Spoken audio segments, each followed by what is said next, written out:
salam sejahtera semua. Okey, pada perkongsian kali ini, cikgu akan membincangkan soalan geometri koordinat yang telah keluar di kertas peperiksaan percubaan SPM SBP Sekolah Berasrama Penuh, okey, tahun 2020. Dan ini adalah soalan kertas 2. Okey, ini adalah soalan kertas 2. Okey, mari kita lihat soalannya. Okey, cikgu telah buat lukisan yang baru sebab pada kertas yang cikgu dapat, kertas asalnya gambar raja tidak jelas. Tapi inilah gambar raja yang telah diberikan untuk soalan geometri koordinat kertas 2. Okey, so di sini kalau kita lihat ialah sata Cartesian. Okey, and okey, di sini cikgu lupa nak tulis. Ni sepatutnya ada asalan dia kosong. Okey, so satu bulatan. Okey, kita lihat apakah soalannya.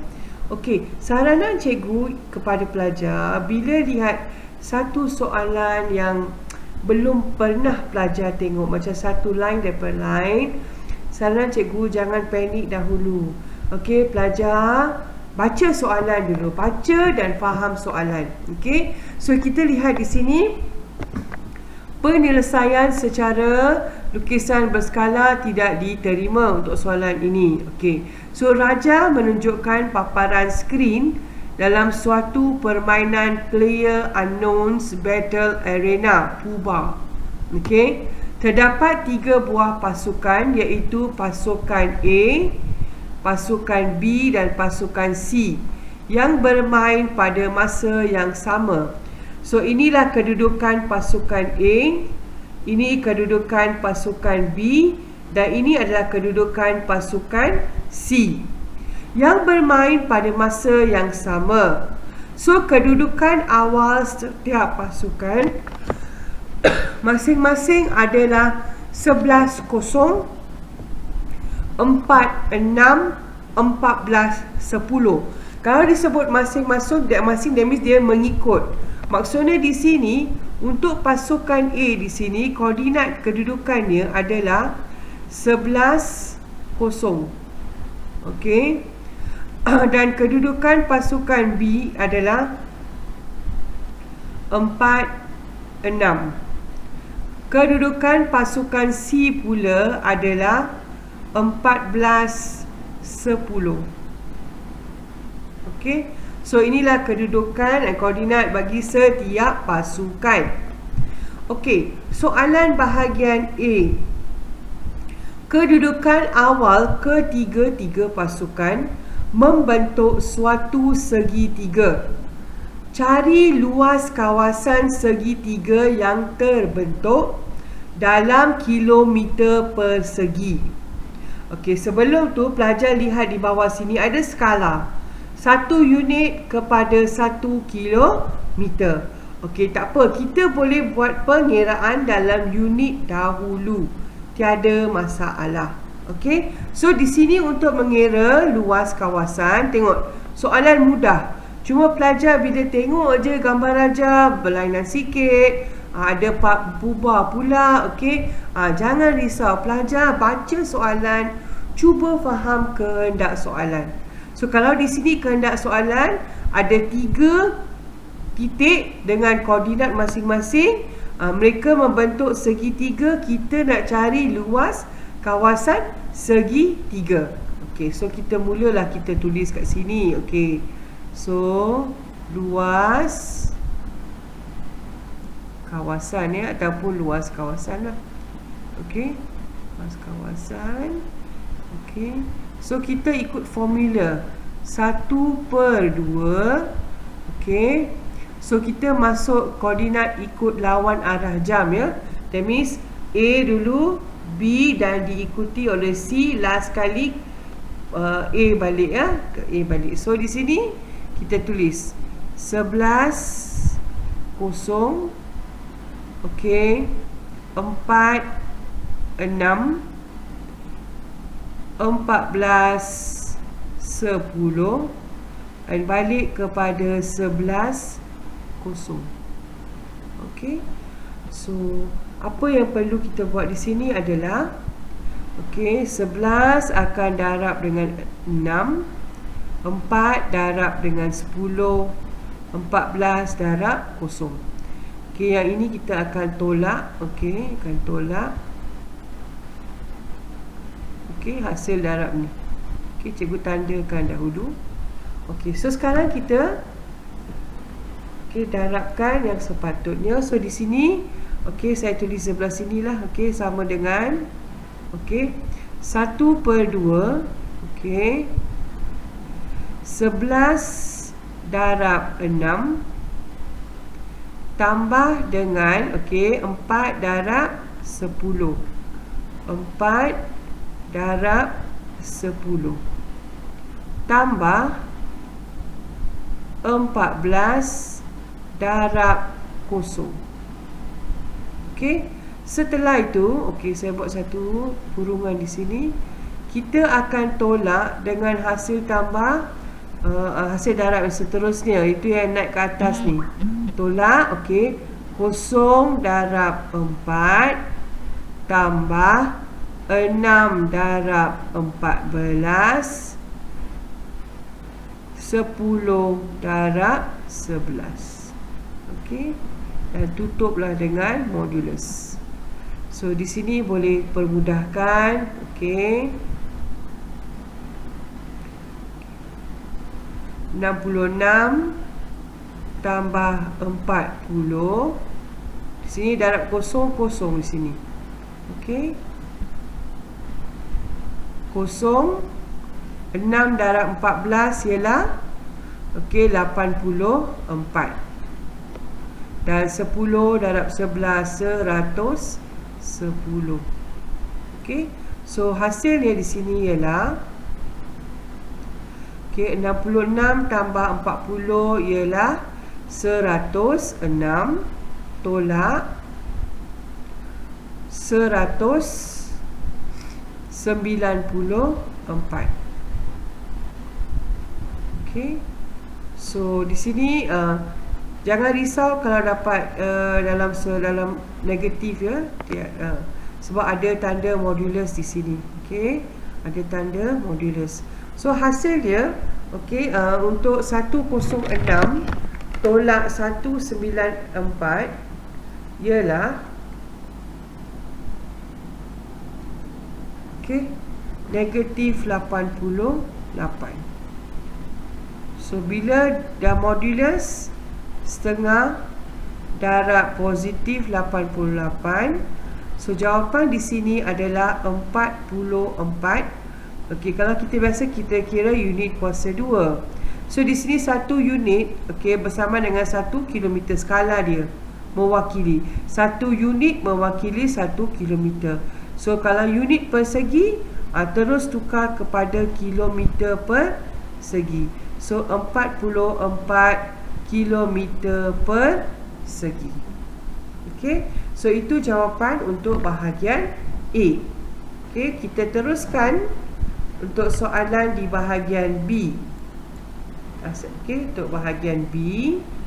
Okey, sebelum tu cikgu tulis semula koordinat dia supaya kita boleh ingat ya. Okey, so ini adalah pasukan A ialah 11 kosong. Okey, pasukan B 46 14. Okey, 46. Okey, dan ini adalah 14 10. Okey, pastikan tulis koordinat supaya kita tahu. Okey, menara kawalan terletak ke utara pasukan A. Ini menara kawalan dia, control tower. Okey, ngam-ngam di atas pasukan A, utara. Okey, utara. Dan berada pada pembahagi 2 sama serenjang bagi garis yang menghubungkan pasukan B dan pasukan C. Okey, so tentukan kedudukan menara kawalan tersebut berdasarkan kepada kedudukan awal ketiga-tiga pasukan. ada dua maklumat di sini. Maklumat yang pertama, menara kawalan ni terletak ke utara pasukan A. Maksudnya dia berada pada garis yang sama, okey, dengan tempat pasukan A. So ini bermaksud koordinat X-nya adalah sama. Koordinat X adalah sama.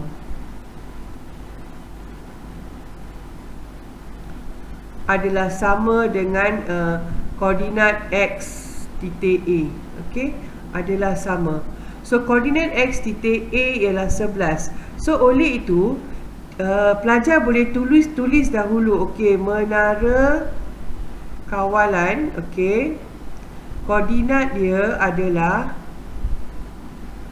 11 Y. Okey, sebab Y tidak diketahui, tapi 11 kita dah tahu sebab menara kawalan terletak di utara pasukan A. Okey, setelah itu pembahagi dua sama serenjang, okey, dan berada pada pembahagi dua sama serenjang bagi garis yang menghubungkan pasukan B dan pasukan C. Pembahagi dua sama serenjang. Okey, maksudnya garis yang menghubungkan, okey, garis yang menghubungkan titik ataupun kedudukan B dan C. Okey, kedudukan B dan C. Contoh di sini, okey.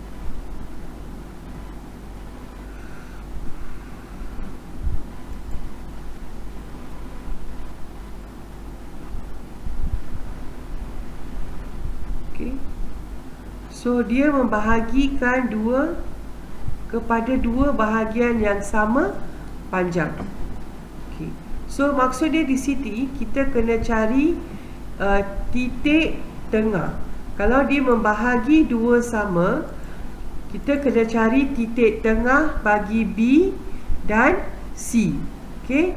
So kita cari titik tengah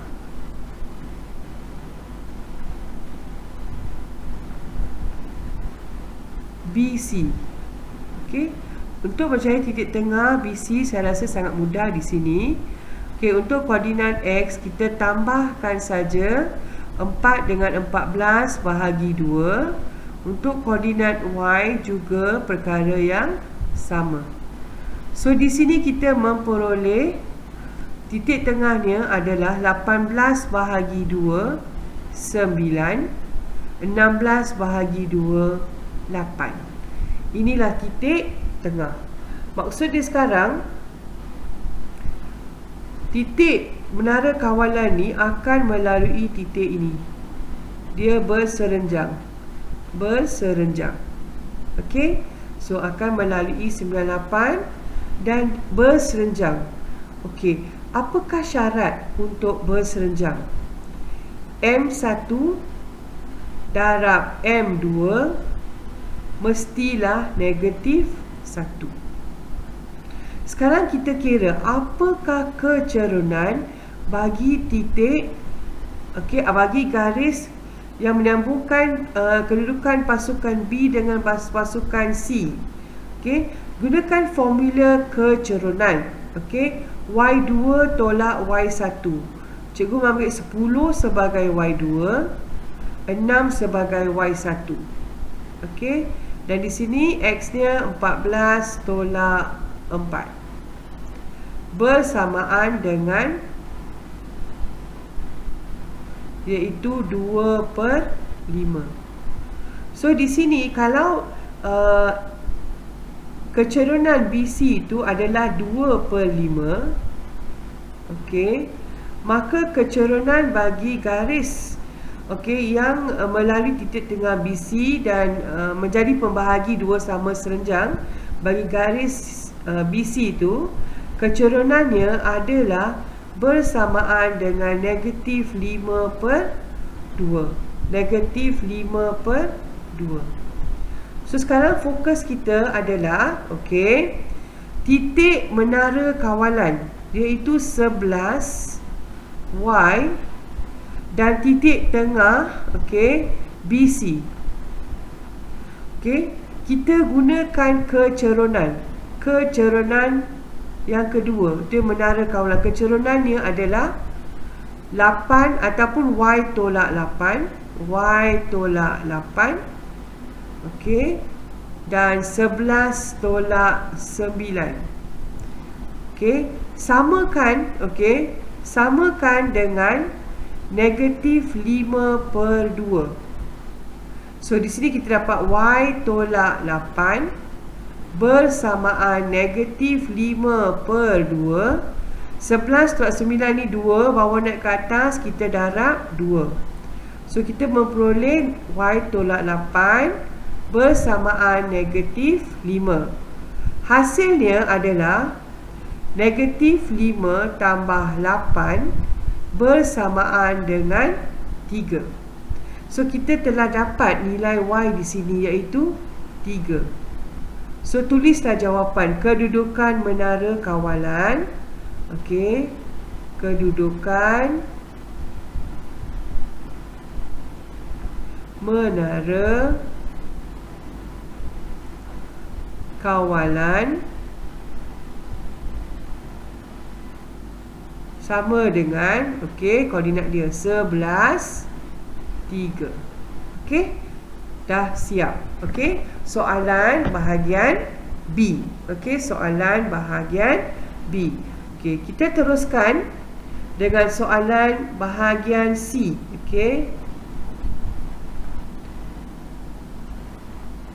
Di sini cikgu nak tandakan dulu kedudukan dia, supaya senang, mudah untuk menjawab soalan.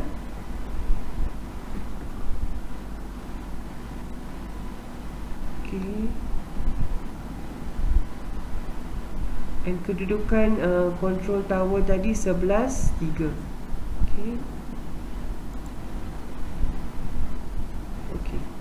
So sekarang kita lihat soalan C. Kebiasaannya lah pada kalau ikut pengalaman yang lepas, kebiasaannya soalan geometri koordinat untuk paper 2, bahagian yang terakhir selalunya melibatkan persamaan lokus, selalunya. Tapi kena berhati-hati juga, ya. Mungkin format bertukar ikut dari semasa ke semasa. Kita lihat dulu bahagian C. Garis zon permainan ialah satu garis berbentuk bulatan, berpusat di menara kawalan. Dia berpusat di menara kawalan.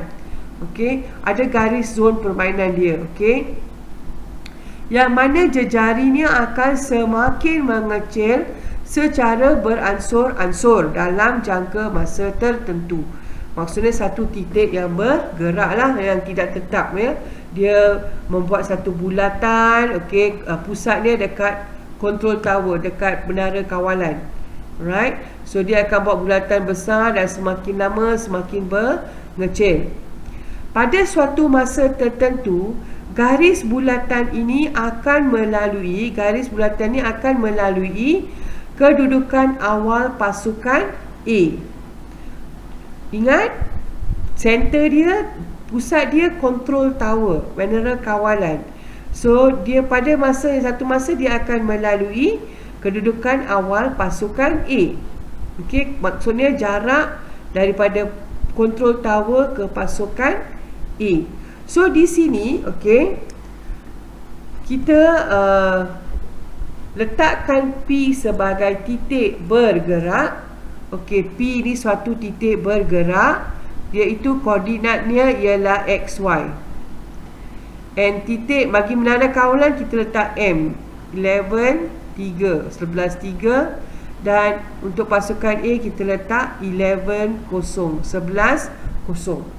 So pada masa di mana titik itu melalui pasukan A, Okey, sebenarnya jarak dia adalah sama dengan jarak menara kawalan dengan pasukan A.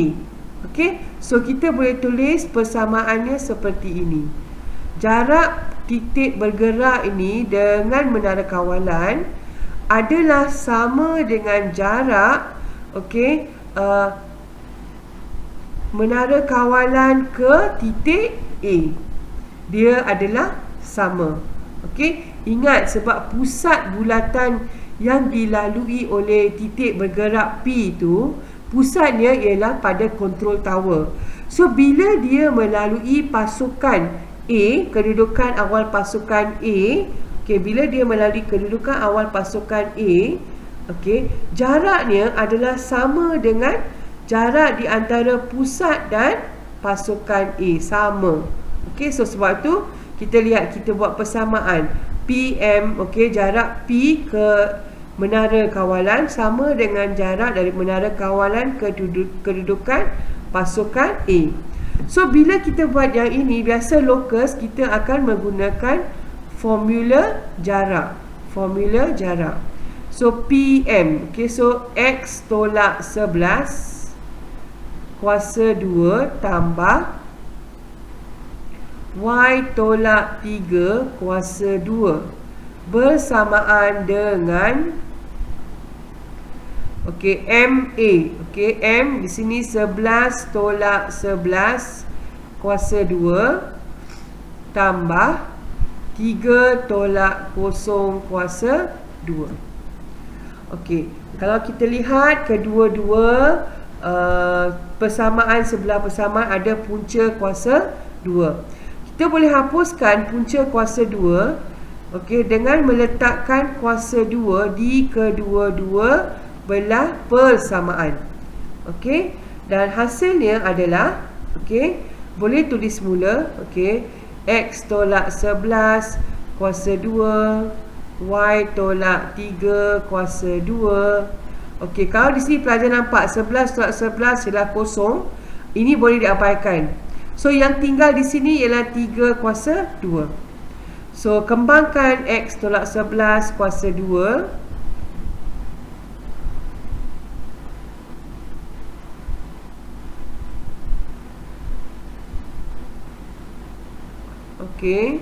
Tambah 9 bersamaan 9. Setelah itu kita susun X kuasa 2 dahulu.